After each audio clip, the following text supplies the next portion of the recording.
Today we are going to talk about word problems, specifically fraction word problems where we are multiplying a whole number by a fraction. So Brandon has 6 eggs. He needs 2/3 of the eggs to make an omelet. How much eggs does he need? So the big thing about this one is we know that it's multiplication because it doesn't say he needs 2/3 of an egg, right? It says 2/3 of the eggs. So all of the eggs. He needs 2/3 of 6 eggs. We need to figure out how many eggs 2/3 of 6 eggs is. So how we do this is we multiply. And we have to multiply 6, and I converted it times 2/3. I converted it into a fraction by putting it over 1. And any whole number, you can write a fraction bar and put it over 1 as the denominator. And basically what that means is 1, basically it's almost like the how much we're splitting each whole into is just one piece. So it basically stays a whole, and then we have 6 of them, right? So it basically just means we have 6 wholes. So that's kind of why you can do this. But anyway, so all we do is we multiply across. So it is 6 over 2, or I'm sorry, 6 times 2, which is 12, and then 1 times 3 equals 3. Now, as I've said before, the fraction bar is literally the same as a division symbol. So we could just do 12 divided by 3 to figure out what this is, which equals, of course, 4. Or we could technically reduce this improper fraction. Sorry, it wouldn't be divided by 12. It would be divided by 3, because both are factors of 3, and then it would be 4 over 1, which, of course, once again equals 4. Now, another way we could do this, I guess I could, let's just go to the next problem and I'll explain a separate way possibly. So there are 32 birds in the tree. 5/8 of them are robins. How many robins are there?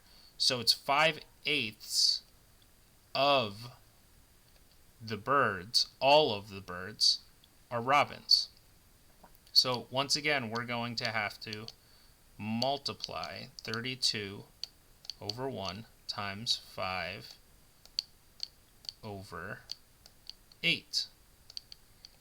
Okay, so 32 times 5, we can do that.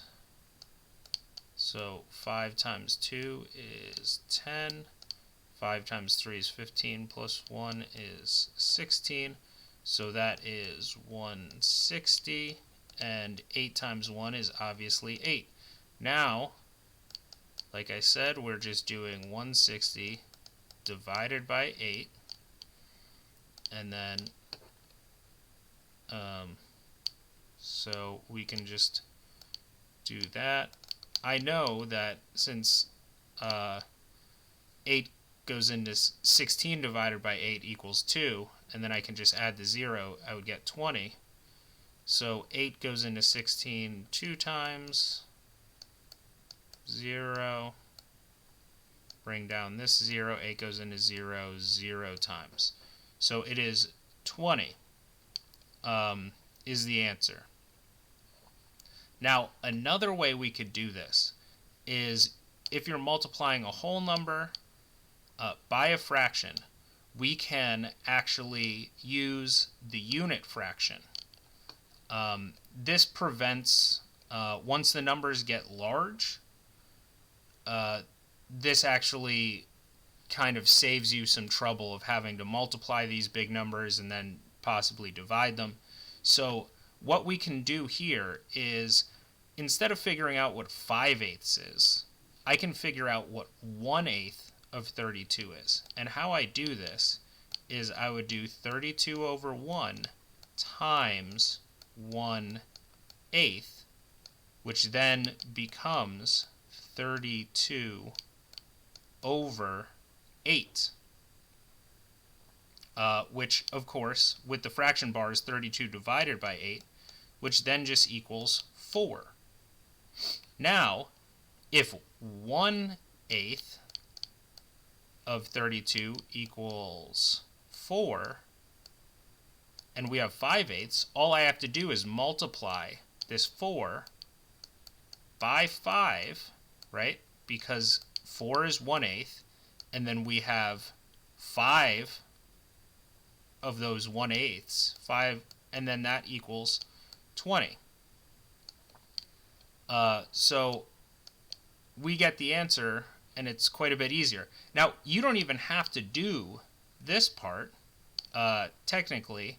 What you can do, because how this works is, if we're multiplying 32 times 1 and 1 times 8, it always ends up being this whole number over 8. So really, to find 1/8 of 32 is the same as saying 32 divided by 8, right? So if you take the whole number and divide it by the denominator of the fraction that you're multiplying it with, and it divides evenly into 4, then in this case it is 4, then you just have to multiply this by the numerator, because that's how many groups of 4 we have. And then you'll get the answer. And that might be an easier way.